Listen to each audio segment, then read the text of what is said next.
우리 많은 사람들이 신앙은 하나님께 맡기는 것이다 라고 말합니다.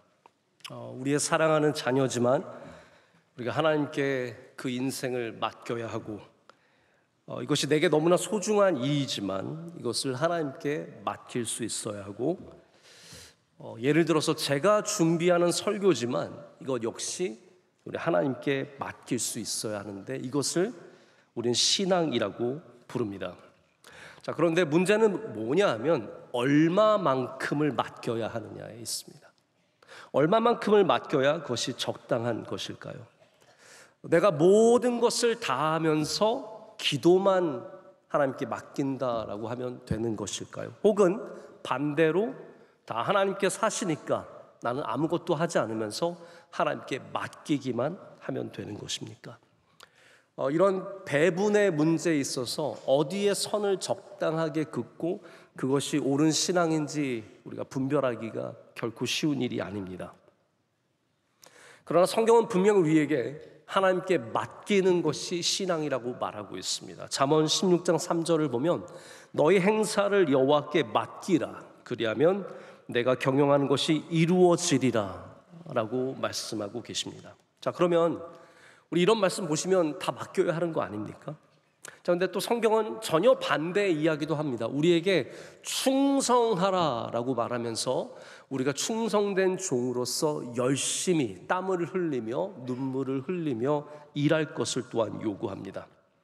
자, 그렇기 때문에 우리가 맡긴다라고 했을 때는 성경의 이런 본문들만 봐서도 어떤 배분의 문제가 아니다라는 것을 알 수 있습니다. 내가 얼마만큼 하고 얼마만큼은 하나님이 하고, 자, 하나님 제가 여기까지 했으니까 이 다음부터는 아시죠?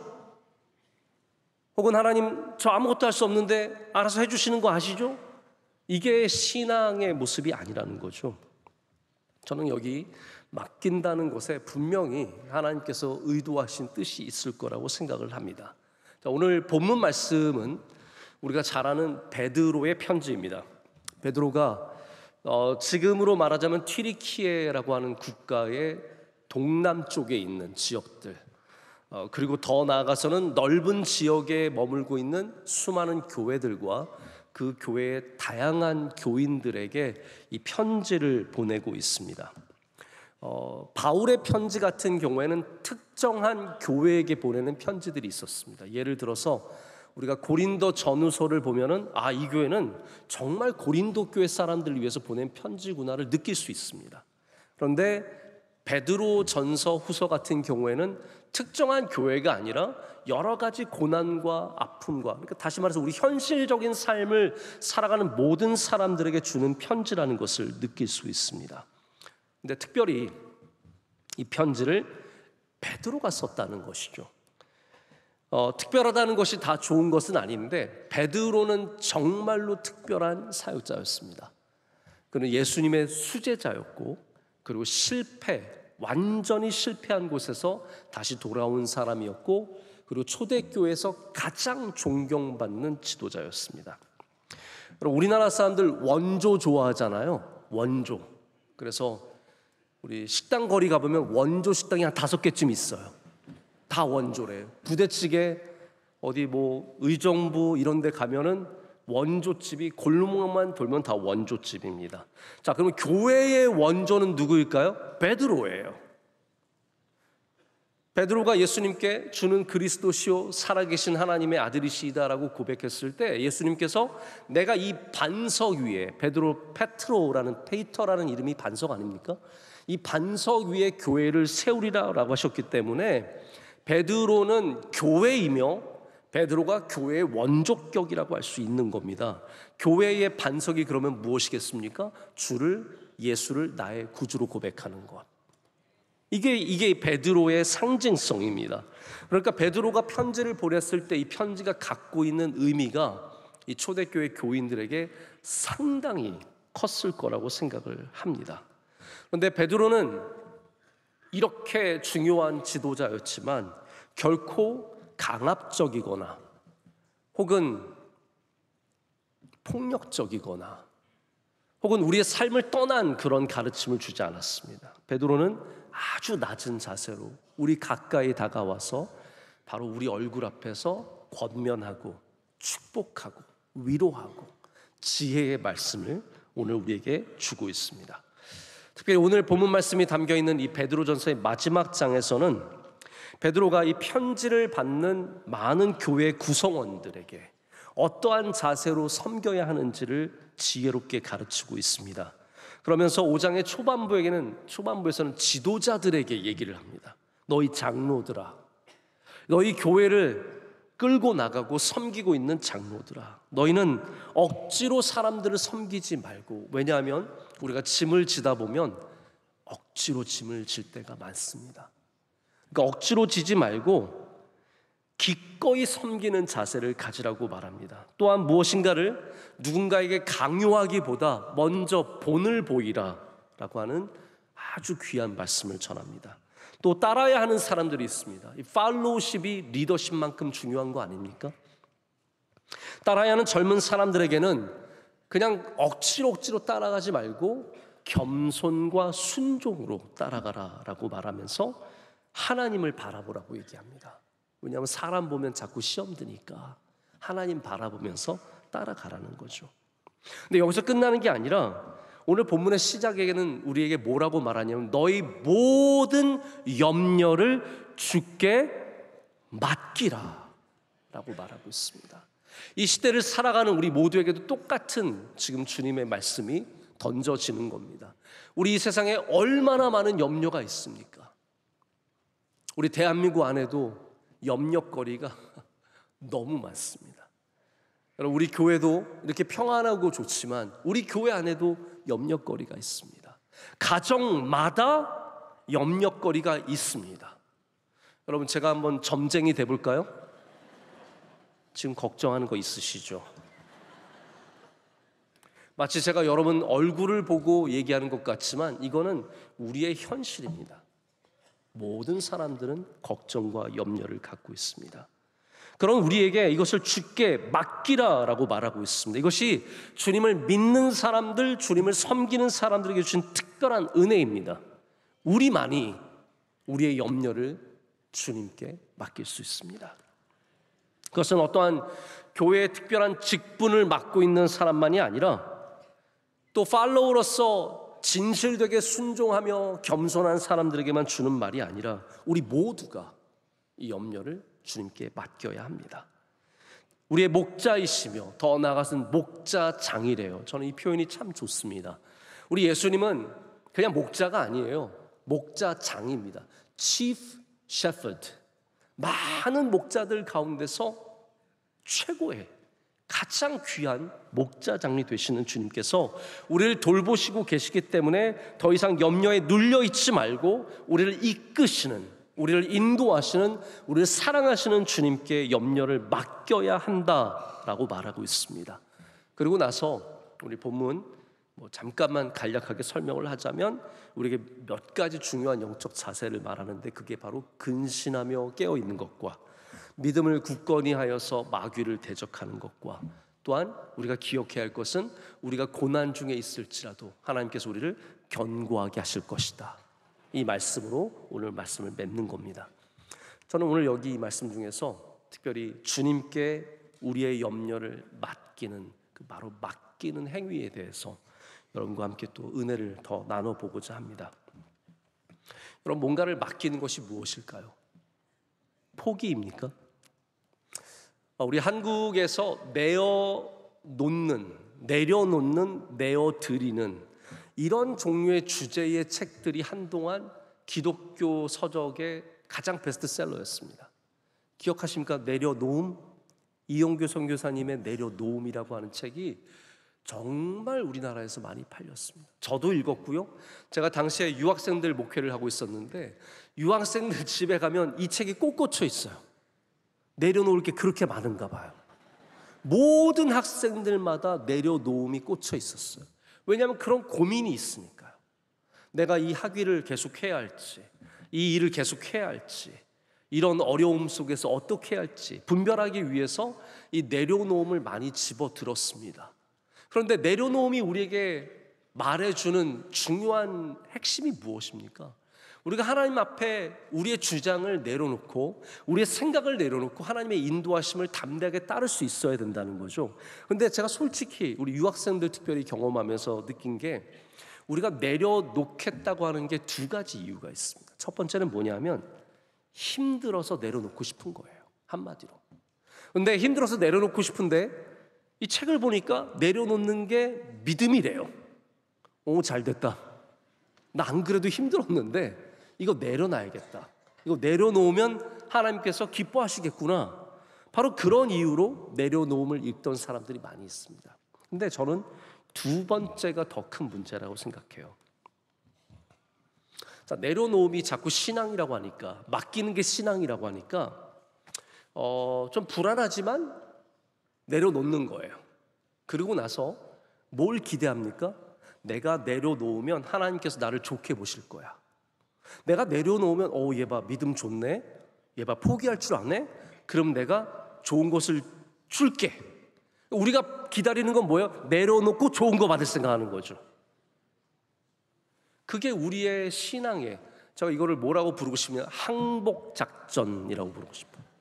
하나님 앞에 항복작전으로 가는 거예요. 하나님, 저 이거 포기했습니다. 하나님, 저 이거 안 할게요. 하나님, 저 여기 마음 없습니다. 그러니까 주세요. 저의 예를 들자면, 우리 가정이 아이가 없었던 것을 아시지 않습니까? 아이가 없을 때 나중에는 저도 하나님 앞에 내려놨어요. 하나님, 저 내려놓습니다. 저 믿음 좋죠. 저 이거 포기하는 겁니다. 그러니까 주세요. 그러니까 주세요. 내려놓는 믿음 있잖아요. 저 하나님 아시잖아요. 저 담대하게 내려놨습니다. 저 걱정하지 않습니다. 그러니까 주세요. 이게 우리의 항복 작전입니다. 여러분, 마찬가지로 맡긴다는 것이 내가 힘드니까, 포기하고 싶으니까 맡기는 것이 있고, 혹은 내가 무엇인가를 이루기 위해서 항복작전으로 하나님께 맡길 때가 있습니다. 근데 성경은 그게 진정한 맡김이라고 말하지 않습니다. 그럼 맡긴다는 것의 진정한 의미가 무엇이겠습니까? 제가 이번에 어떤 기독교 잡지를 오랜만에 좀 집어들고 읽고 있다가 거기서 딱 2페이지짜리 글을 만났는데 제가 굉장히 많이 은혜를 받고, 그 가운데 저를 좀 멈추게 한 문장이 있었습니다. 한희철 목사님이라는 분의 글이었는데, 시편 37편 5절의 말씀, 내 길을 여호와께 맡기라. 그를 의지하면 그가 이루시고. 이 본문을 통해서 맡긴다는 게 어떤 의미를 갖고 있냐면, 원어적으로 언덕에서 돌을 굴리다라는 의미를 갖고 있다고 말씀하시는 거예요. 그래서 오늘 제목이 뭡니까? 언덕에서 돌을 굴리다예요. 하나님께 맡기라라고 제가 제목을 정할 수도 있었지만, 좀 더 구체적으로 맡기는 것이 무엇인지 여러분께 좀 말씀을 드리고 싶어서 언덕에서 돌을 굴리다라고 하는 원어적인 의미를 담아서 제목을 정했습니다. 이게 무슨 의미입니까? 우리가 언덕에서 돌을 굴릴 때 그 행위만 중요한 게 아닙니다. 맡기는 행위만 중요한 게 아닙니다. 그것은 시작일 뿐이에요. 더 중요하게는 어떤 문제가 그 앞에 있냐면, 우리가 언덕에서 생각해 보세요. 큰 돌을 언덕에서 굴렸습니다. 그럼 여러분, 이 돌이 어디를 향해서 굴러갈지 정확하게 아십니까? 모르죠. 어디에서 멈출지 아십니까? 모르죠. 맡긴다는 것은 바로 그것을 말합니다. 맡긴다는 것은 내가 적게 하고 하나님이 많이 하시고, 혹은 내가 많이 하고 하나님이 은혜를 주시는 그런 요소가 아니라는 거예요. 맡긴다는 것은 내가 최선을 다하든 열심히 하든 그것과 상관없이 우리의 모든 결정권을 하나님께 내어드리는 것을 말합니다. 언덕에서 돌을 굴리는 거예요. 그리고 나서 이 돌이 어디에서 멈출지, 어디로 갈지의 최종 결정권을 하나님께 돌리는 것, 그것이 바로 진정한 맡김이다라는 말입니다. 우리 성경에서 맡기는 것의 최상위 버전이 저는 순종이라고 생각합니다. 진짜로 맡기는 삶이 뭐냐? 순종하는 삶이죠. 순종은 마치 언덕에서 돌을 굴리는 것과 같아서 그것이 가는 방향을 우리는 알지 못하지만 그것을 주권을 갖고 계신 하나님을 믿기 때문에 우리는 순종하는 겁니다. 여러분, 순종이 더 좋은 결과가 있기 때문에 하는 것입니까? 아닙니다. 순종은 이거 하면 내가 더 복을 받을 거야, 그 이유 때문에 하는 게 아닙니다. 순종한 다음에 더 고생할 수도 있고 더 안 될 수도 있고 더 힘들 수도 있어요. 그러나 그 결과를 하나님께 맡기고 하는 것이 순종입니다. 그래서 아브라함의 예를 들어보면 하나님께서 아브라함에게 너 이삭 바쳐라 라고 했을 때 아브라함이 아들과 함께 모리아 산을 향해서 짐을 짊어지고 갑니다. 한참을 걸어갑니다. 그 마음속에, 아브라함의 마음속에 내가 아들을 바치면 하나님께서 순양을 미리 준비해서 은혜를 주실 거야, 이런 계획이 있었을까요? 아닙니다. 혹은 내가 이 아들을 바치면 하나님께서 더 좋은 것으로, 더 많은 아이들로 나를 채워주실 거야, 이런 생각이 있었을까? 아니라는 거예요. 아브라함의 순종의 아름다움은 뭐냐 하면 언덕에서 돌을 굴렸다는 겁니다. 나는 돌을 굴린 거예요. 그리고 이 이유는 하나님께서 주권을 갖고 계시는 겁니다. 우린 종종 아이들을 하나님께 맡긴다라고 말합니다. 여러분, 아이들 하나님께 맡기셨습니까?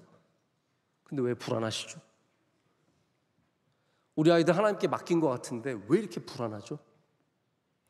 우리의 일을 하나님께 맡긴다고 하는데, 사업하시는 분들, 여기 큰 사업하시는 분들도 계시고 여러 가지 사업을 하시는 분들 많이 계시는데, 여러분 하시면서 하나님께 맡겨야 하잖아요.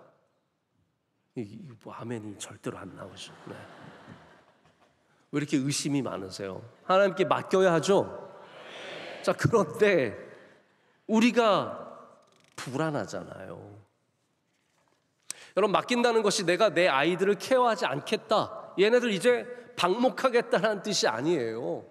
여전히 여러분이 돌보셔야 하고 사랑해 주셔야 하고 좋은 교육을 제공해 주셔야 하고 예배실로 인도하시는 그러한 모습들이 있어야 합니다. 사업하시는 분들은 사업을 위해서 밤도 새울 줄 알고 눈물도 흘릴 줄 알고 땀도 흘릴 줄 알아야 합니다. 하지만 이 아이가 어디를 향해서 가는지 그걸 하나님께 맡기는 거예요. 이 아이의 삶을 하나님께 드리는 겁니다. 이 사업의 흥망성쇠가 어떻게 될지 하나님께 맡기는 겁니다. 우리가 거기에 대해서 전혀 통제할 수 없기 때문입니다. 여러분, 어떤 사람들은 아이들을 그렇게 사랑하는데 아이들이 이상한 길로 나갑니다. 어떤 분들은 아이들 아무것도 해준 게 없는데 지가 알아서 서울대 들어가고 막 유학 가서 하버드 나오고 막 의사가 돼요. 이런 집들은 미워 죽겠죠. 말도 안 되잖아요. 여러분, 우리가 해야 할 것은 얼마만큼 우리가 통제하는 것이 아니라 우리의 모든 것을 하나님께 내어드리는 것에 있습니다. 그리고 우리가 하나님께 완전히 내어드릴 때 진정한 자유함과 기쁨이 있습니다. 우리가 주님께 맡긴다고 한다는 것에는 전제가 있습니다. 여기 컨디션이 있는데 그게 뭐냐면 내가 나보다 절대적으로 훌륭한 분에게 나의 것을 내어드린다는 것이에요. 이게 중요합니다. 나보다 부족한 사람한테 맡기는 게 아니에요. 나의 삶을, 나의 아이들의 삶을 나보다 훨씬 뛰어나신, 나를 돌보시는 주님께 맡기는 거죠. 그래서 여러분 경험해 보시면 아시겠지만 나보다 훌륭한 사람들한테 맡길 때 자유함이 있습니다. 저는 우리 명성교회에서 이제 가끔 일이 생기면 해외도 가기도 하고 국내 지방도 가기도 합니다. 그럴 때 대부분 원로 목사님이 여기 계시면 원로 목사님께 강단을 맡겨드리고 갑니다. 원로 목사님께 강단을 맡겨드리고 갈 때는 저 안에 자유함이 있습니다. 왜냐하면 나보다 훌륭하신 분이 강단을 맡으셨기 때문에 제가 걱정할 게 없어요. 무슨 설교를 하실지 무슨 말씀을 하실지 전혀 생각할 필요도 없습니다. 저는 그래서 교회를 떠나는 순간부터 자유합니다. 얼마나 마음이 편한지 모릅니다. 딱 하나 걸리는 게 있다면 설교를 길게 하실까 짧게, 요것만 걸리지 그 외의 모든 것은 자유합니다. 저보다 미루 말할 수 없이 훌륭한 설교자께서, 목회자께서 말씀을 전하시는데 뭘 걱정을 할 필요가 있습니까? 저는 그래서 오히려 해외 나와 있을 때 정말 머리가 편합니다. 뭘 걱정을 하지 않고 생각을 하지 않고 제가 그냥 해야 될 일만 하면 되기 때문에. 근데 제가 예전에 원로 목사님 뵌 기억을 생각하자면, 원로 목사님 해외 나가실 때 늘 매일 아침 교회 전화하셔서 다 꼼꼼히 물으셨어요. 믿을 사람이 없어요. 걱정이 되시니까 항상 돌봐야 되는 거예요. 여러분, 그 차이를 느끼십니까? 나보다 훌륭한 사람한테 맡기면 자유함이 있습니다. 이것이 우리에게, 그리스도인들에게 주신 복이에요. 우리는 양이고 우리의 주님은 목자이십니다. 목자이신 주님께 맡기기 때문에 우리는 자유한 거예요. 여기에 대해서 걱정할 필요가 없습니다. 제가 2년 전에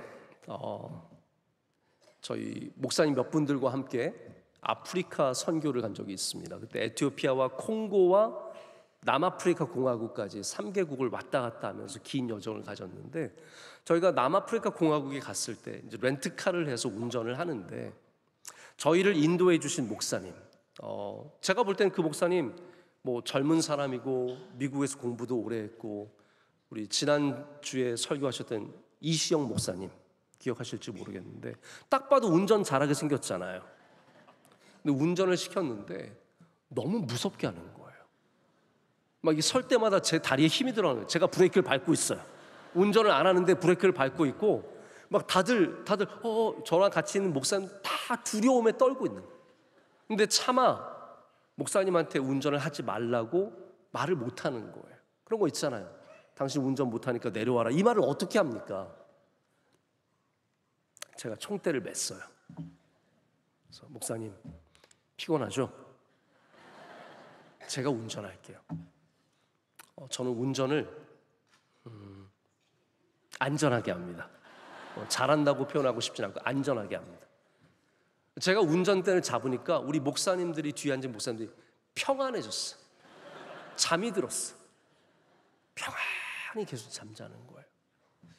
여러분, 우리의 운전대를 주님께 맡기는 것, 이게 얼마나 중요한 믿음인지 모릅니다.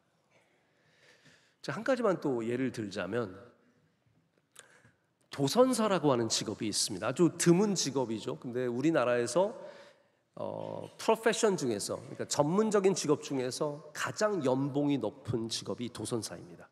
근데 우리 교회 집사님 한 분이 도선사세요. 인천항에서 도선사를 하셨어요. 지금도 하고 계신지 모르겠는데, 이 도선사가 하는 일이 뭐냐 하면, 거대한 배가 들어올 때 뭐 이루 말할 수 없는 빌딩보다 큰 유조선, 화물선, 크루즈, 다양한 선박들이 인천항으로 들어올 때 도선사는 그 배를 책임지고 정박시키는 일을 합니다. 근데 이게 아무것도 아닌 일인 것 같지만 그 항구를 정확하게 알고 있어야 돼요. 어디가 위험한 지역이고 어디가 얕아서 가면 안 되고 물살이 어떻게 흐르고. 그래서 세상 없는 베테랑 선장이 태평양을 건너서 며칠을 건너서 여기 왔지만, 여기에 오면 그 운전대를 도선사에게 맡겨야 돼요. 그러면 도선사가 그 거대한 배를 이끌고 정박을 안전하게 시켜줍니다. 여러분이 인생에 무엇을 알고 경험을 많이 했고 나를 아는 사람들이 많고 내가 해본 게 많을지라도, 여러분, 우리의 삶을 안전하게 이끌기 위해서는 반드시 우리 주님께 맡길 줄 알아야 합니다. 그래서 여러분, 맡기면 주님의 능력을 경험하게 됩니다. 아, 주님이 이러한 능력이 계시구나, 주님께서 이러한 일을 하시는구나, 경험을 하게 됩니다. 그래서 우리는 돌을 언덕 아래로 굴릴 때 두려워하지 않습니다. 나보다 뛰어나신 주님께서 그 일을 맡고 계시기 때문에 헤아릴 수 없는 주님의 지혜와 능력으로 그 일을 감당하실 줄로 믿습니다. 제가 아까 순종의 말씀을 드렸다면, 또 다른 완전한 맡김은 항복이라고 부릅니다. 여러분, 항복해 보신 적 있으십니까? 신앙은 하나님 앞에 항복하는 일입니다. 우리 주님을 만나는 사람들은 다 인생의 밑바닥에서 주님께 항복해 본 적이 있습니다. 아직까지 항복하지 않고 신앙생활 하시는 분들은 여전히 그 항복의 신앙의 경험이 필요한 분들입니다. 근데 저는 개인적으로 항복하는 걸 참 싫어하는 사람입니다. 어렸을 때도 저희 아버지가 때로는 저희 훈육하신다고 회초리를 때리셨어요. 저희 때만 해도 그렇게 맞고 컸습니다. 그렇지 않으세요? 다 안 맞으셨어요? 네, 이상하네요.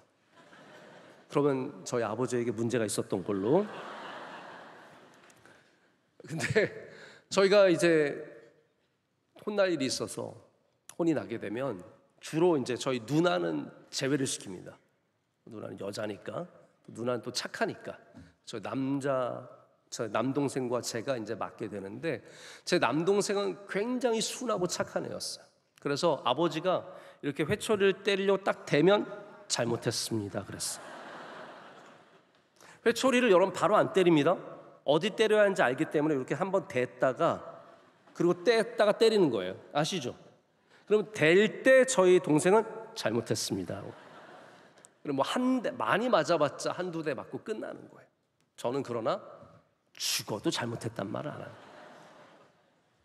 그래서 제가 우리 막내가 나를 닮았구나 라고 생각할 때가 있어요.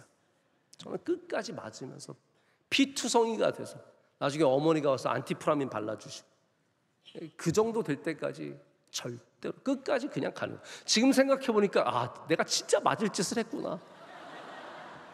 왜 그 잘못하다는, 왜 아버지한테 항복하지 않았을까, 이런 생각이 듭니다. 우리는 또 대한민국은 외세의 침입을 많이 받아서 항복하는 것을 우리의 삶이 끝나는 것으로 압니다.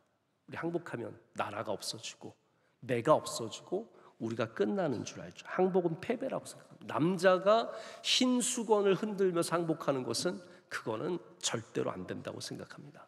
여러분, 우리 신앙생활 할 때는 마음을 좀 바꿔야 합니다. 예수님 앞에서는 가장 아름다운 게 항복입니다. 우리를 내어드리는 것. 찬양 중에 여러분 주께 드리네라는 찬양 아세요? 주께 드리네, 주께 드리네. 근데 그 찬양을 헌금할 때 부를 때가 많아요. 그거 헌금 찬양 아닙니다. 그 찬양의 영어 가사는 뭐냐면 I surrender all이에요. I surrender all. 내가 갖고 있는 거 다 하나님 앞에 항복합니다 라는 뜻이에요. 내어드립니다, 맡깁니다 라는 뜻입니다. 제가 오늘 말씀 준비하면서 여러 가지 좀 자료들을 찾다가 아주 흥미로운 책을 하나 발견했어요. 역시 학자들은 우리가 보지 못하는 부분들을 좀 보는 것 같아요. 제목이 뭐냐면 전쟁은 어떻게 끝나는가, How Fight Ends 라고 해서 History of Surrender, 항복의 역사라는 제목의 책입니다. 이 저자들, 여기 여러분들이 이 책을 공저하셨는데, 이 저자들은 세계 역사상의 중요한 전쟁 속에서 항복이라는 부분들을 끄집어내서 그 항복을 통해서 어떠한 일들이 일어났는지를 관찰하신 거예요. 굉장히 흥미롭습니다. 그런데 여기 어떤 내용이 나오냐면 저는 이 부분에 굉장히 은혜를 많이 받았어요. 항복할 때 한 개인이 항복할 수도 있고 한 부대가 항복할 수도 있고 그러잖아요. 근데 우리는 항복이 제일 중요하다고 생각하는데 이 저자가 집어내는 포인트는 뭐냐면 항복할 때 항복을 받는 대상자가 중요하다는 거예요. 왜냐하면 지금 여러분 아시겠지만 우크라이나 러시아 전쟁이나 이스라엘과 하마스 전쟁, 이란 전쟁, 이런 전쟁을 들여다보면 항복하는 병사들이 있습니다. 저 항복했습니다 하는데 어때요? 러시아군이 쏴버려요. 그러니까 항복보다 중요한 게 뭐냐면 항복을 받아들이는 대상, 이게 중요하다는 거예요. 여러분, 지금 우리 6.25 75주년을 맞는 주간인데 우리 한국 전쟁 때 얼마나 많은 우리 한국군이 항복하다가 죽었습니까? 항복하는 거예요. 항복! 그러면 북한군이 항복을 받아주지 않아요. 이 잔인한 사람들 어떻게 합니까? 이 애미날 새끼 항복이 어디 있나? 바바바방 쏘는. 네? 쏘는. 항복했는데 죽는 거예요. 여러분, 이것처럼 억울한 일이 어디 있어요? 항복을 했는데 부대가 전멸을 당하고 한 개인이 죽고 이런 일들이 생긴다는 거죠. 그래서 이 저자는 항복에서 중요한 것은 항복을 받아들이는 대상이다. 여러분, 우리에게 가장 복된 소식은 우리의 항복을 받으시는 분이 가장 사랑이 많으시고 가장 은혜가 많으시고 가장 너그러우시고 가장 지혜로우신 분이시라는 거예요.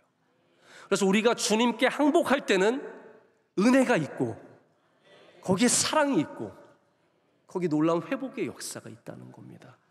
여러분 걱정하지 마. 주님께 항복했는데 에미나 이 새끼 이게 없습니다.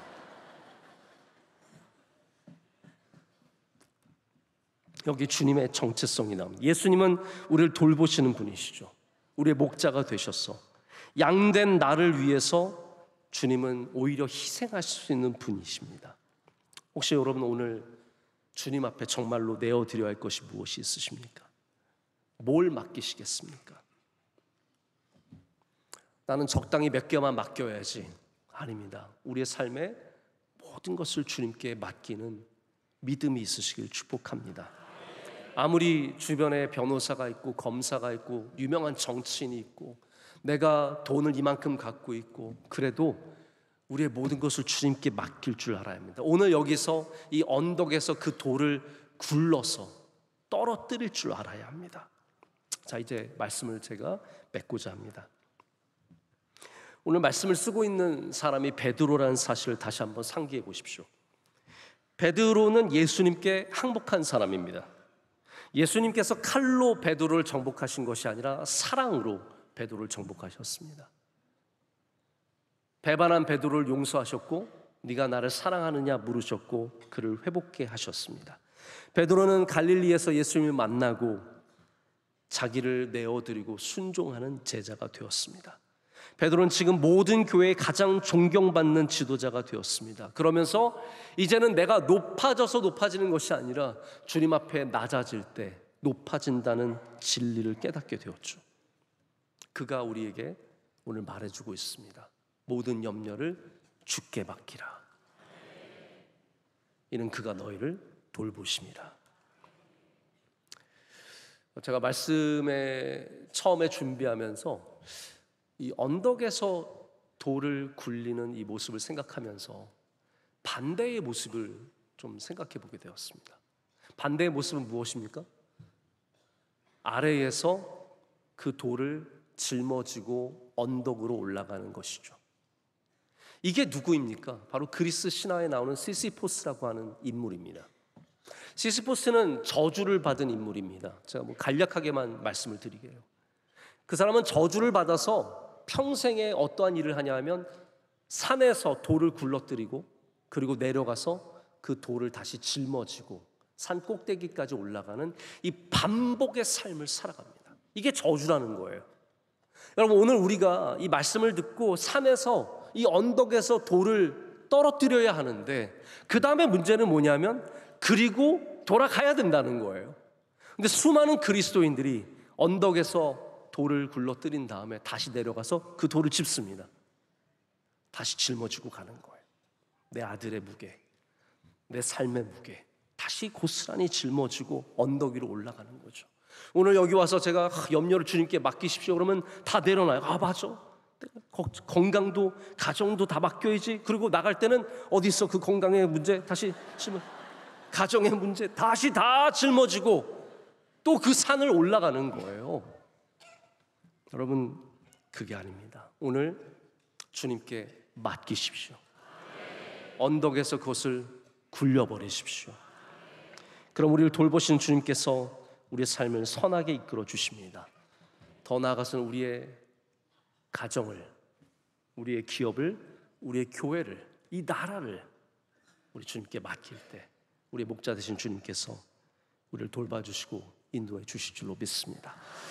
하나님 아버지 감사합니다. 오늘 주신 말씀을 우리의 가슴에 품습니다. 무거웠던 돌들을 우리 주님 앞에서 언덕 아래로 굴립니다. 주님 이것이 어디로 갈지 어디서 멈출지 어떻게 될지 우리는 알지 못하지만 주님께 모두 맡깁니다. 자유함을 주시고 항복한 사람의 은혜를 누리게 하여 주시옵소서.